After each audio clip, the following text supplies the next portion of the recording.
Tu cherches la meilleure position pour installer ton nouveau subwoofer, cette vidéo-là est pour toi.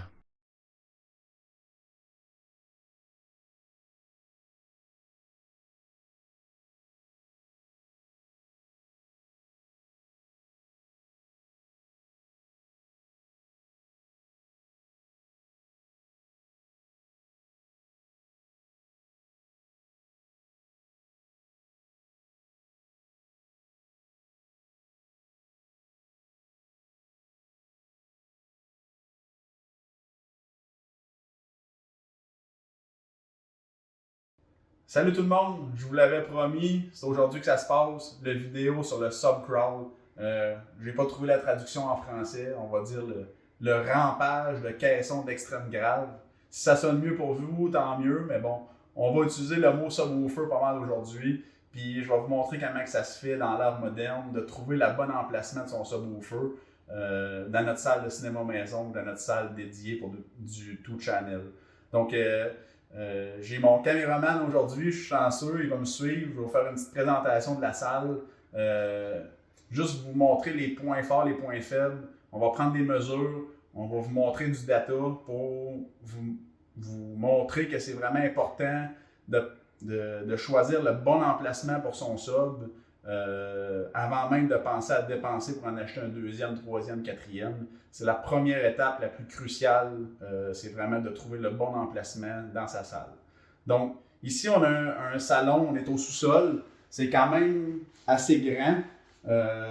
On aurait plusieurs possibilités d'emplacement pour mettre un caisson de un subwoofer. C'est sûr et certain que tout le monde a leur compromis avec leur salle. Souvent, je vais arriver à un endroit, il y a un endroit pour mettre le sub, puis c'est hors de question qu'on change de place. Mais là, sachez que directement, vous allez avoir deux prises en partant parce que on ne peut pas faire de miracle avec les logiciels. On fait ce qu'on peut, mais quand on peut déplacer un peu le sub puis de trouver le meilleur emplacement, c'est là qu'on va tirer le maximum.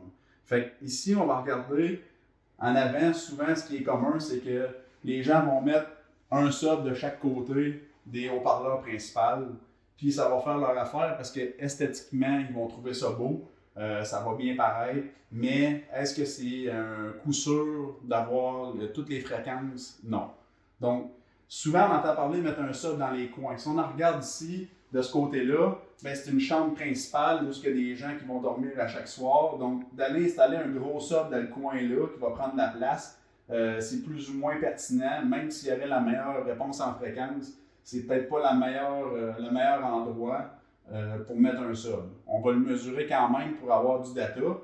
Sinon, si on en regarde un petit peu plus ici, côté du mur droit, ben, il y aurait un espace pour le mettre aussi. Donc, ça serait peut-être une possibilité. Fait que si on en regarde de l'autre côté, ben encore une fois, on a l'autre coin, mais guess what? On a un bord de rangement avec l'épicerie, on a des enfants, on a toutes sortes d'affaires. On ne commencera pas à changer notre maison de midi à 14 heures là, pour le plaisir de monsieur ou madame. Donc, le sol dans le coin-là, malheureusement, un calorifère, c'est pas le meilleur emplacement. Donc, en avant, on est assez limité. On a une poêle à bois ici. On veut-tu vraiment mettre un caisson qui va valoir 3 000 à 4 000 à côté du poêle le temps qu'on va faire un feu, de toujours vouloir le déplacer? Encore une fois, un autre compromis. Donc, on nage là-dedans, on essaye de décider qu'est-ce qui serait la meilleure option, mais au final, avec les mesures, on va savoir, OK, ça vaut-il la peine que je fasse un compromis, puis je l'installe vraiment dans un coin ou non, je vais le mettre ailleurs, puis on va passer plus de temps à faire une bonne EQ, une bonne calibration, si je peux dire, pour aller chercher le maximum à cet endroit-là. Fait que ça, c'est le devant de la salle. On a le derrière de la salle aussi. On va aller voir ça, voir qu'est-ce que ça dit. Donc, du côté ici, en arrière ici, bien évidemment, c'est un couloir, c'est pas évident de mettre des subs. Éventuellement, je vais vous parler sur la chaîne de des subs near field ou des subs, si je pourrais dire en français, de rapprochement de divan. Je viens d'inventer le terme, mais bon. Souvent, dans un sol, ça va être très dur à pressuriser. Donc, on va avoir besoin de plus qu'un sub ou de très gros subs pour atteindre la même pressurisation et avoir un feeling tactile comme qu'on pourrait avoir dans un concert rock ou même juste à l'étage qui va avoir un meilleur feeling tactile à cause du plancher qui va vibrer, qui va retransmettre les ondes de base jusqu'à notre sofa, si on peut dire. Donc, ici, il y aurait de l'espace à en mettre un. Est-ce que ça va être approuvé par la conjointe, le conjoint? Ça, c'est souvent le débat. Mais pour avoir déjà fait le test, ça améliore grandement le rendu de base, mais il y a d'autres alternatives. Donc, dans le coin là-bas, on va aller voir si on a une possibilité. Donc, ici, on a une porte qui donne accès au garage qui est collée après la maison.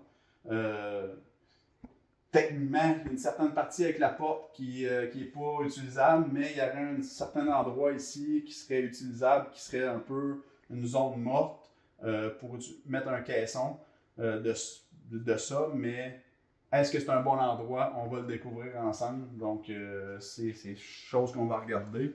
Puis le dernier coin qu'on aurait, on parle de coin, mais les coins ici, on n'est pas chanceux, on a 3 portes à date. Mais là, le 4e coin, un autre porte. Yeah! Bien pensé, mais non, on fait ce qu'on a, on achète une maison, on ne l'achète pas pour faire notre cinéma maison. En tout cas, idéalement, ça serait vraiment le fun.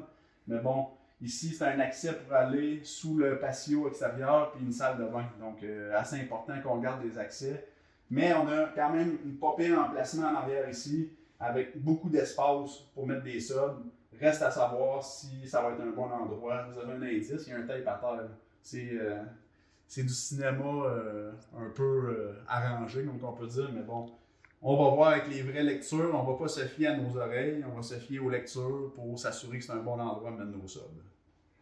Donc, pour faire le subcrawl, ce qu'on va avoir de besoin, c'est un micro calibré et un ordinateur. Donc, c'est pas trop compliqué, là. On n'a pas besoin d'une tonne d'outils. Donc, le fameux micro calibré UMIC 1, on connaît tout, on a tout vu passer sur les réseaux, avec une prise USB-C, avec le numéro de série pour aller chercher les fichiers de calibration, justement. Donc, ça va être l'outil essentiel.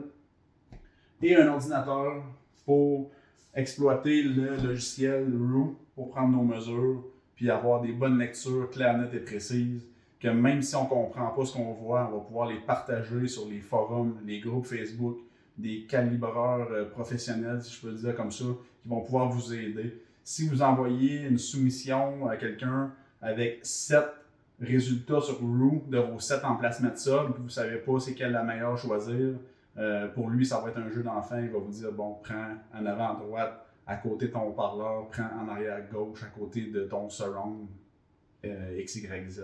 Donc, ça, c'est l'équipement qu'on a de besoin. Les autres choses qu'on va avoir de besoin, mais que vous allez sûrement déjà avoir dans votre possession, c'est un fil pour le LFE, qui est un fil RCA. Donc, lui, il est quand même assez long, là, parce qu'il l'utilise dans plusieurs salles différentes.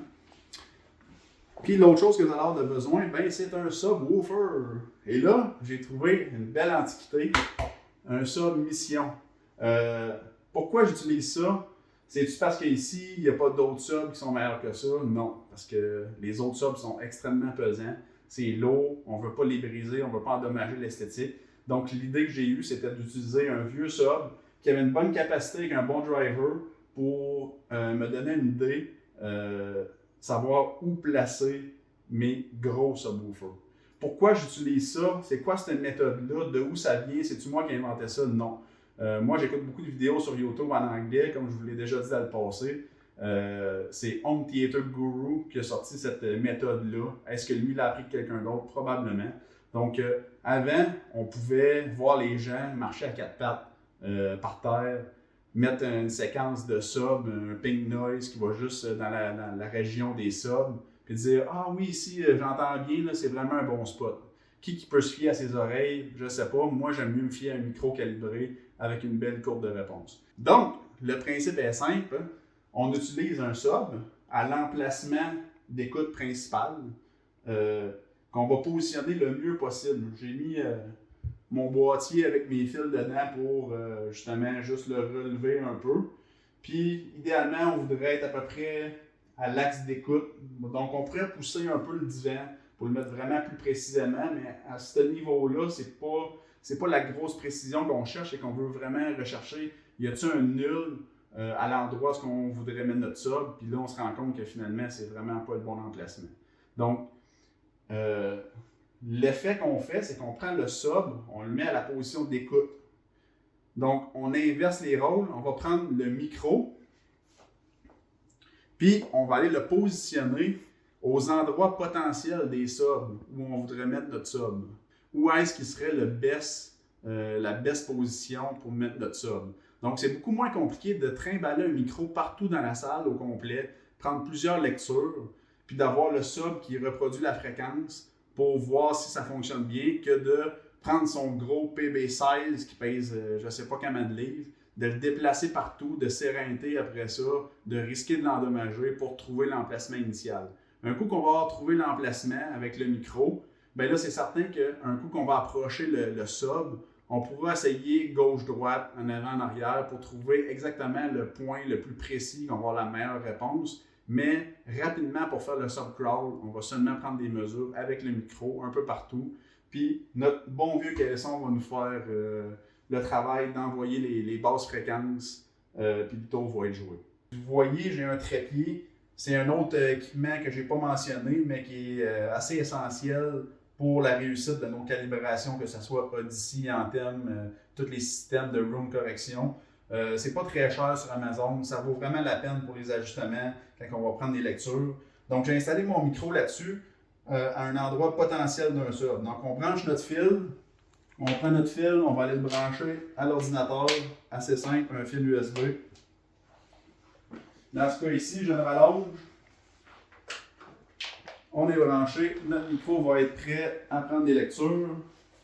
Le deuxième branchement, notre fameux fil RCA, qui est branché sur la sortie LFE de notre récepteur. Donc, on va avoir un signal seulement de base qui va sortir de là. On va bien brancher ça, bien sûr, dans la position LFE de peu importe le type de subwoofer.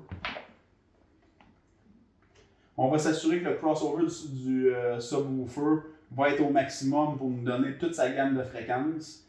Puis on va mettre le gain de volume à peu près à moitié. C'est pas nécessaire d'être super fort pour ce genre de test-là. Autre chose importante, mais c'est sûr que si vous avez des enfants qui courent en haut, qui pèsent 50 livres, mais que quand ils courent, ils ont l'air de peser 200, ça serait peut-être pas pire de leur dire de faire un petit peu moins de bruit.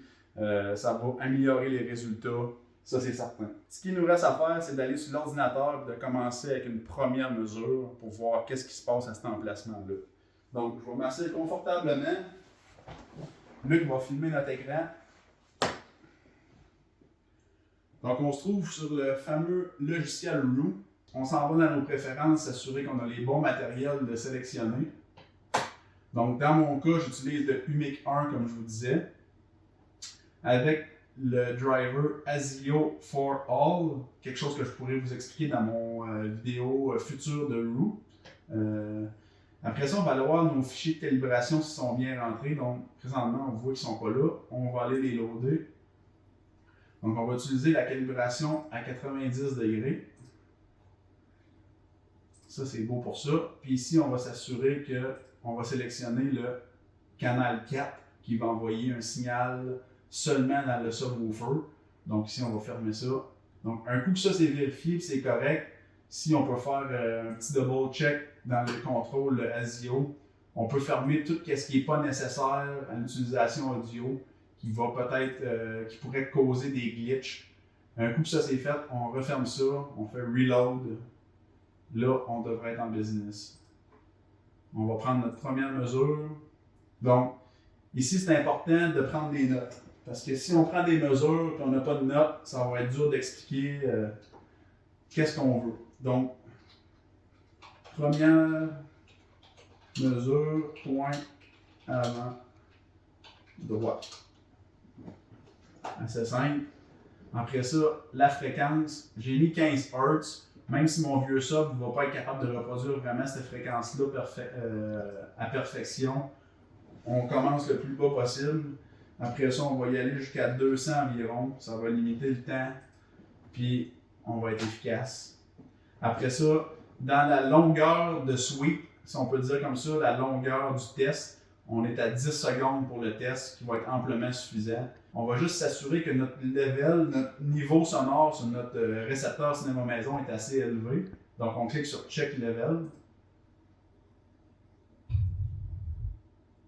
Et là, peut-être que vous ne l'aurez pas entendu, moi j'ai confirmé que le sub a vraiment clenché, il a vraiment fait un bruit, mais on est trop faible au niveau sonore. Donc j'ai remonté le volume de mon receiver pour avoir un signal adéquat. On va revérifier le signal. Et là, on peut voir qu'on a un bon signal qui est fort. Avant de prendre notre première mesure, on va aller dans notre récepteur, dans les paramètres, puis on va s'assurer qu'il n'y a aucun room correction qui est appliqué, qu'il n'y a pas de DQ d'appliqué sur notre sub pour ne pas avoir une fausse mesure. Donc, dans notre cas ici, c'est Odyssey, on s'assure qu'il est vraiment pas à référence et qu'il est à off. Après ça, ce qui va être important aussi, c'est les crossovers. Fait qu'on s'en va dans Speaker, Manuel, Crossover. Puis on va aller tout mettre ça à 200 pour être certain. Avec la première mesure.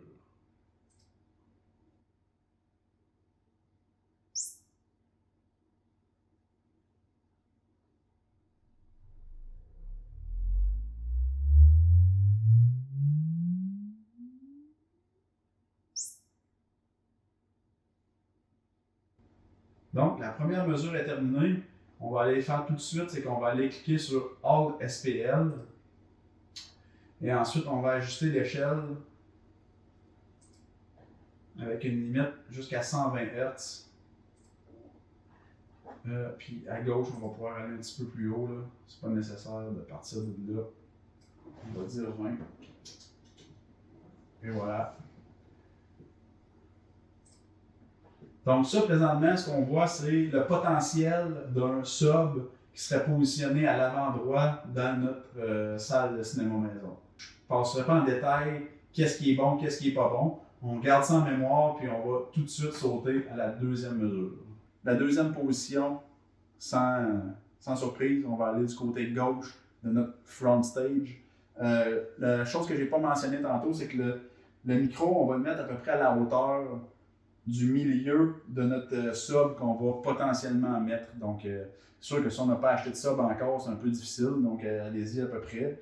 Mais ça va être ça qui va être le best. Donc, notre deuxième position, on s'y attaque tout de suite. On va changer notre description, faire sûr de ne pas se mêler. Deuxième mesure, coin avant, gauche.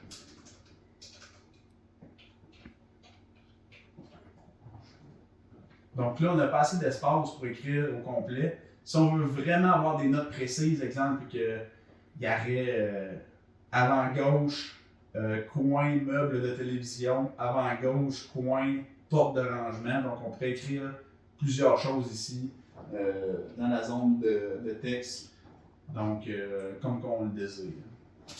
Donc on y va, on n'a plus besoin de toucher à aucun setting, on sait qu'on est correct, on lance la deuxième mesure immédiatement.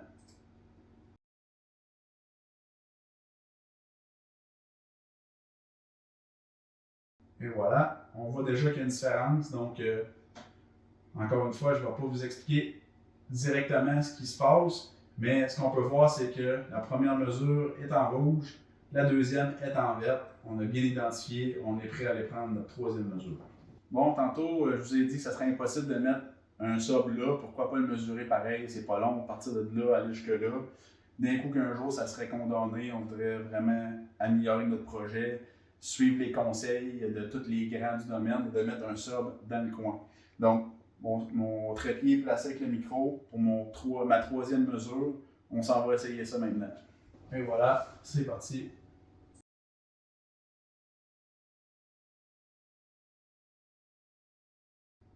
La troisième position est rentrée. On voit qu'on a une grosse différence. J'ai très hâte de vous en parler. Vous l'arrêtez. Quatrième position, on va faire cramer notre sub à côté du poêle. Bon, il faut déjà qu'il serve. Il y a des endroits qui ne servent pas beaucoup, donc on va quand même aller vérifier si ça serait un bon emplacement. Donc, quatrième position, c'est parti.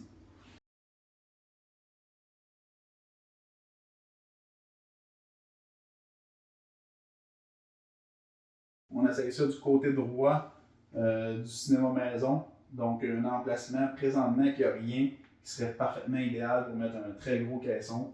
On va voir si la chance est à notre faveur.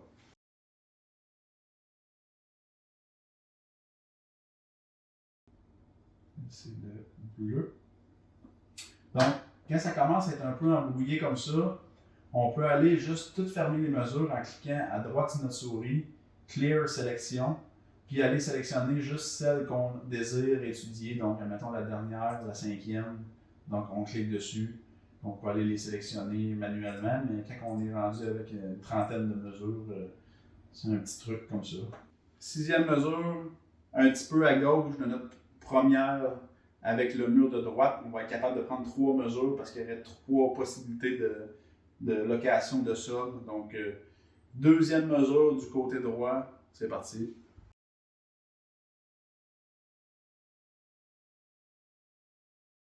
7e mesure, encore du côté du mur droit, c'est parti.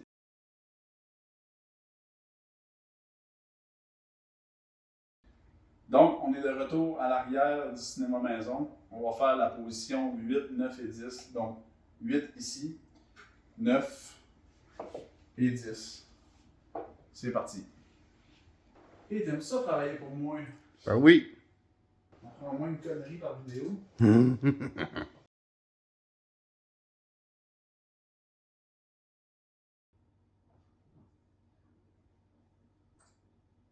On continue avec la 10e.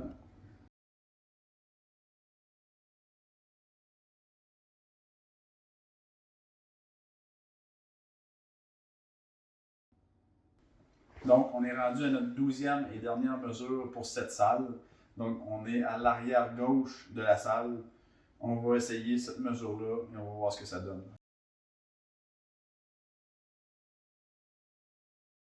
Donc, vous voyez qu'il y a plusieurs couleurs si jamais on veut changer une couleur parce qu'il y en a 2 qui se suivent qui sont pareils. On vient juste sélectionner la mesure qu'on veut changer la couleur. Comme ici, on a un mauve et un rose. On clique ici. On peut choisir une nouvelle couleur. C'est parti. Et voilà. Fait qu'on a terminé nos 12 mesures. Ce que je voulais vous montrer, c'est faire l'inverse de mon setup. Juste montrer un peu le raisonnement derrière ça.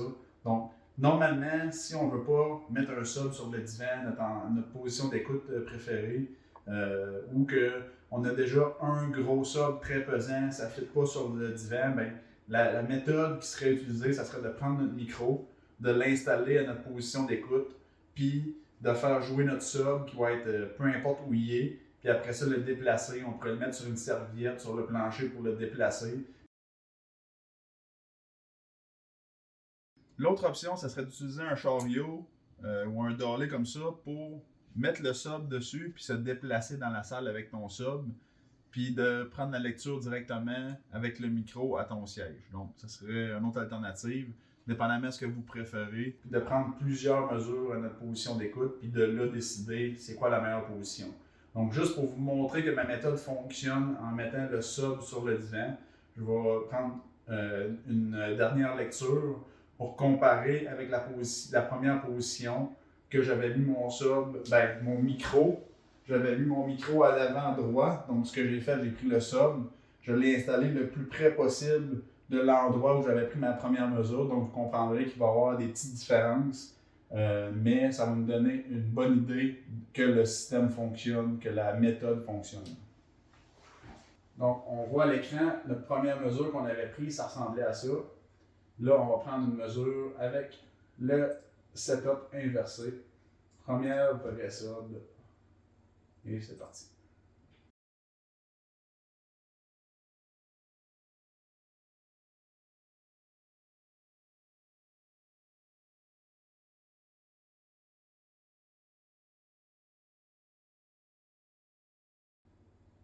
Donc, comme vous pouvez voir, on est assez près de la réalité. On a quelques petites différences, mais sachez que chaque pouce qu'on va déplacer, soit le micro, le sub qui est fait normalement pour avoir la face par en bas, ça va faire un changement. Mais au final, ce qu'on veut voir, c'est justement, c'est où les problèmes, les nuls qu'on pourrait avoir ou les manques de performance du sub. Dans l'ensemble, on sait qu'à 50 Hz, ici de 40 à 50, il est très performant. Donc, c'est une zone qu'on recherche jusqu'à 80 au niveau du crossover. On sait que peu importe le type de sub qu'on va mettre à cet endroit-là, à peu près à la même position, on va avoir un bon rendement. À ce temps, c'est maintenant le temps de dévoiler la vraie position qu'on a choisie pour les subs. Dans la salle de cinéma maison à Luc, on a 2 subs présentement, donc je vais vous montrer ça. Donc, le premier résultat gagnant était cet emplacement-là. Et le deuxième sub, on s'en va voir la deuxième position. Et non, ce n'est pas à gauche, malheureusement. Mais c'est pas malheureusement car on a choisi le bon emplacement pour mettre le deuxième sub. Il vient faire une très grosse différence dans la qualité sonore et le feeling ressenti dans le cinéma maison. Donc on s'en va voir ça ensemble. Venez voir ça. Donc, qui l'aurait cru, en arrière à gauche, la porte rouvre quand même, c'est fait pour aller là. La position en arrière à gauche était une position qui avait beaucoup de deep bass, donc beaucoup de bass subsonique, si on peut dire, renforcée peut-être par le mur, par le coin, mais en tout cas, c'est une bass qui est vraiment chaleureuse, qui est vraiment plaisante pour le tactile, pour le ressenti. Donc, en mettant le PB3000, c'est un PB3000 qui est en arrière, c'est dans le fond le premier sub que Luc a acheté. Donc, il a commencé comme vous avec un premier sub. Il a commencé avant ça avec une panoplie d'autres subs, mais la raison du vidéo, c'est de justement de ne pas jouer au tic-tac-toe ou au yo-yo puis d'acheter tout ce qui passe. C'est de prendre des bonnes mesures, de savoir notre salle est capable de reproduire quelle fréquence dans la base. Est-ce que c'est une bonne candidate, c'est une bonne salle pour avoir de la base? Puis après ça, trouver l'emplacement et de choisir le bon matériel. Donc, SVS, on les connaît, ils font des très bons subs. Avec la combinaison des deux, avec les courbes que vous allez voir et une bonne EQ avec le mini DSP, on va arriver avec un résultat excellent. C'est fait pour le PB16. On y va tout de suite avec le PB3000. On va fermer le PB16, ouvrir le PB3000. Donc on voit nos deux courbes. Pour faire une petite explication rapide, le but final du subcrawl, c'est de trouver la meilleure position de nos subwoofers. Ça se peut très bien qu'on va juste en avoir juste un. Donc, qu'est-ce qu'on priorise? Si vous êtes un amateur de film, c'est vraiment pour un cinéma maison. La musique, c'est plus ou moins important.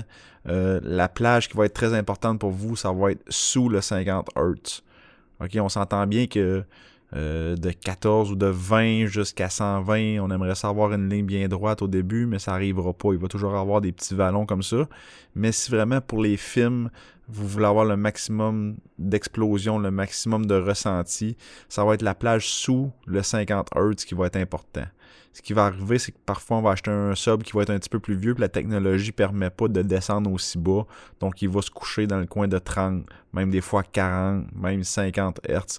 Donc on voit ici qu'on a une bonne réponse. Fait que pour les films, on serait content avec ça.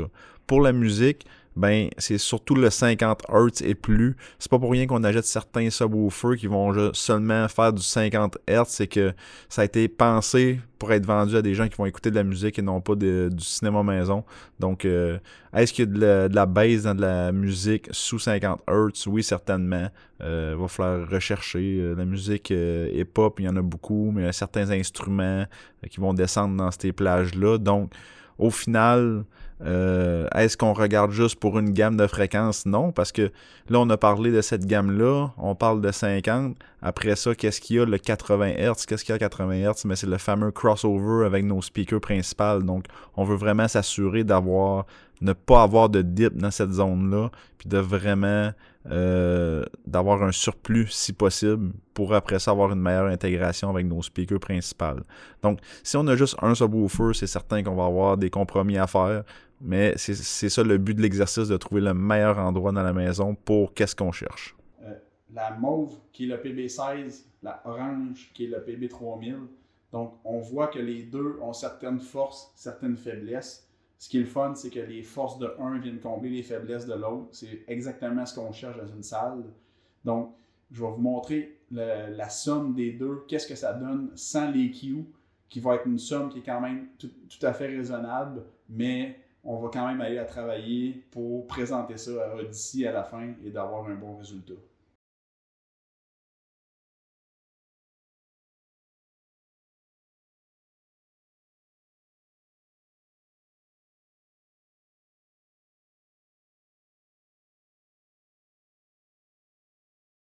Donc, vous voyez la courbe verte, ce qu'on veut, c'est vraiment avoir une sommation des deux subs, ce qui veut dire qu'on va avoir un output en SPL qui va être plus élevé que les deux individuels. C'est ce qu'on peut constater à l'écran. Donc, on regarde notre courbe, il n'y a aucun smoothing appliqué sur la courbe. Là, présentement, on est à une échelle de 10, je vais le mettre à une échelle de 5 décibels. Donc là, on voit notre courbe avec les deux subs ensemble, la ligne verte. Donc, on a une sommation, on a un SPL qui est plus élevé. Donc, on va avoir une courbe qui est plus intéressante à travailler. Mais on veut quand même aller corriger quelques petites imperfections. Ce n'est pas des gros problèmes parce qu'il n'y a pas de gros nuls majeurs. C'est surtout des bumps, c'est surtout des crêtes plus élevées, si on veut, dans certains secteurs. Donc, on va aller faire un EQ là-dessus pour ramener ça un peu plus droit. Donc, on va laisser ça comme ça pour l'instant. De toute façon, le sub va avoir un crossover à partir de 80. Donc, ça ne devrait pas trop influencer. Donc, un coup qu'on a décidé d'y aller avec ça, on s'en vient dans, ici, Save Filter Coefficient to File. On va lui donner un nom. EQ Video Sub Crawl. On enregistre. Et là, la magie apparaît. Donc là, on voit que l'EQ, elle vient vraiment réduire certaines zones de notre plage de fréquence dans les basses. Il va y avoir des petits boosts ici et là, mais dans l'ensemble, c'est plus des diminutions, donc aucun danger à ce niveau-là. Donc, un coup que c'est fait, c'est appliqué. On recule, on voit que le PEQ est allumé. On est prêt à faire une mesure pour confirmer si l'EQ est fonctionnel.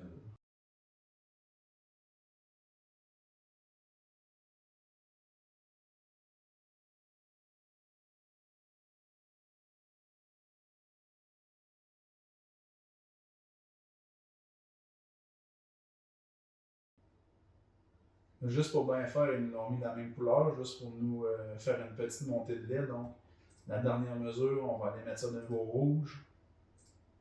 Et voilà. L'EQ est fonctionnel, donc on passe de notre courbe verte, qui était pas mauvaise du début, mais on a réussi à faire une courbe qui est vraiment plus facile à travailler, qu'on n'aura pas de fatigue d'écoute au niveau de la base. Quand on va présenter cette courbe-là à Odyssey, ça devrait nous donner un très bon résultat. Donc, après tout ce dur travail qui était nécessaire pour la salle, pour trouver les bons emplacements des subs, le résultat final, ça donne ceci. Un là, un là.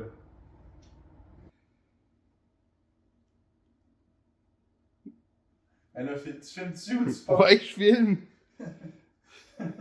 Pause. Ok. Si.